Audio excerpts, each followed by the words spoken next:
If you want the best grade on your next nursing assignment, you're in the right place. I'm about to teach you how to cite like a pro. Hi everyone, my name is Professor Jus B. I'm a registered nurse, a nursing educator, and a content creator. I support nursing and healthcare students just like you so you can thrive and succeed in school and in your career. Today, we're looking at the top 5 types of sources used by nursing students and showing you how to reference them in your assignments using APA style. Woo! I'm excited. Can you tell? If you're in nursing school, you probably have a ton of assignments and other school-related tasks on your to-do list. Plus, your instructors, if they're anything like me, are constantly reminding you about using APA style. Trust me, I've been there too. But why is APA style important for nurses anyway? As a future nurse, you need to have the ability to document your assessment findings, your analysis, and your plan of care in a concise, accurate, thorough, and professional way. Your ability to adequately express your findings and your thoughts and ideas is not only expected of you as a professional nurse, but also critical to quality patient care. In other words, using APA style helps you communicate what you're already thinking and doing as a nurse. So let's jump right in and look at the top 5 types of sources or reference types that I see nursing students using all the time.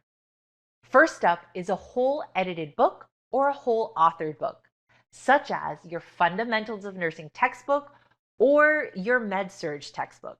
Now, if you're a nursing student, you'll know exactly which books I'm referring to. Now, I'm using the Canadian edition of the Potter and Perry Fundamentals textbook, so it might look a little bit different. You may be more familiar with another edition, but don't worry. Details may be slightly different, but the foundational nursing concepts are the same. You'll notice both versions in the reference list I'll be sharing later in this video. In a moment, I'll also show you how to cite these textbooks within your paper. Second, another common reference type you might use as a nursing student is a chapter in an edited book or an ebook. So say you read a chapter of your Fundamentals textbook or your Med-Surg textbook. How do you cite that? Well, I'm going to walk you through how to do that in a second.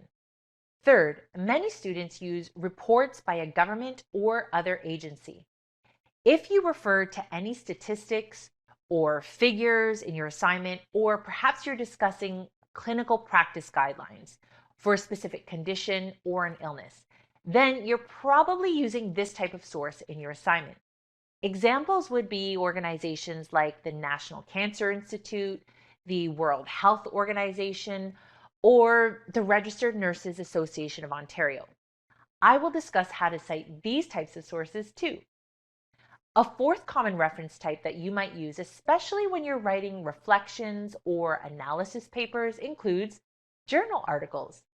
As nurses, we integrate the best available evidence to inform our nursing practice and make decisions about care. This evidence can come from journal articles where researchers publish their findings from their research studies. In a moment, I'll review how to cite these types of articles correctly. Last, students and educators are using videos, our fifth source type, more than ever. Let's face it, we are in a world of videos and content. Most of us use videos, just like this one, to learn, and it's no different in nursing school.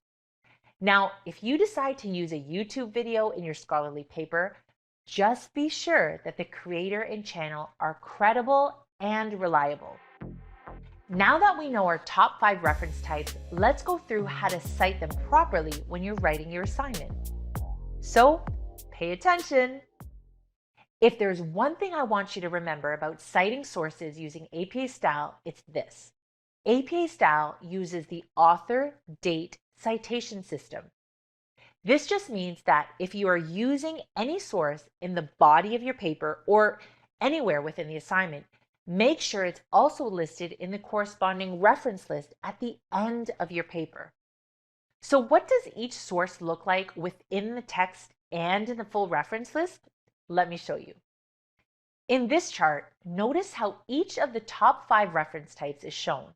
along with how each source is cited within the text of a paper and at the end of a paper in your reference list. If you are citing someone else's work within the body of your paper, we call that in-text citation because it's in the text. In other words, it's embedded in the body of your paper. Now, you can do this in one of two ways. You can use, number one, a parenthetical citation, where you put the author's last name and year in parentheses. The second way is a narrative citation, where you include the author's last name within the actual sentence and put the year in parentheses. When using parenthetical citations, include an ampersand like this between the author's name for any work that has two authors.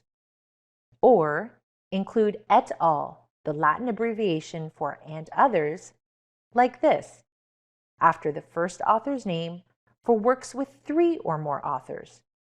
In both cases, put a comma before the year in the parenthetical citation, like this. If you are using a narrative citation when the author's names are part of the sentence, simply spell out the word and between two authors like this.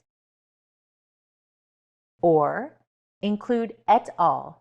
Like this, after the first author's name when there are 3 or more authors.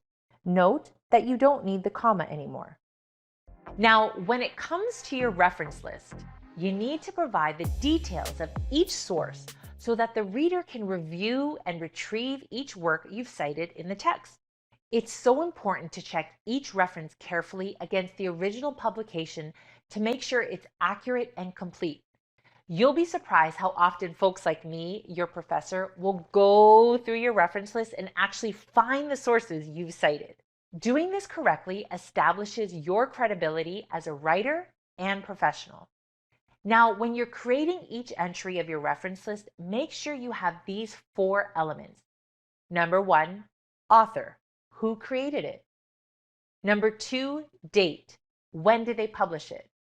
Number 3, title. What is their work called? And number 4, source. Where can I get it? Whether you're including a book, a chapter, a video, a journal article, in your reference list, follow this format: author, date, title, source. That is also a great guide for any reference type whenever you're not sure where to start. The templates in Chapter 10 of the publication manual provide even more details about what to include in these 4 elements, but they all follow the standard 4-part pattern.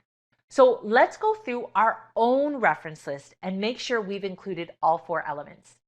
This reference list is formatted in APA style. The word references is centered and bolded at the top of a new page, double-spaced throughout, and the reference entries are formatted using a hanging indent. Authors are listed in alphabetical order, and in this list, I've included entries for each of the references shown earlier: a whole edited book, a whole authored book, a chapter of an edited book or ebook, a government or other agency report, a journal article, and a YouTube video. And each entry follows APA style 4-part pattern because it has the author, date, title, and source. Well done.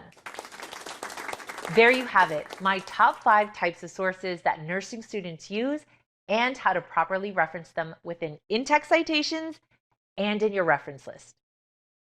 Be sure to check out the APA Styles website for more guidance on references, including lots more examples. We even made all the ones mentioned in this video available on APA Styles reference examples page on the website. Links to that and more are in the description.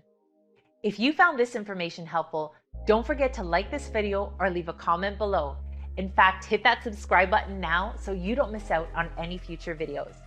Until next time, it's Professor Jus B. Thanks for watching and happy writing.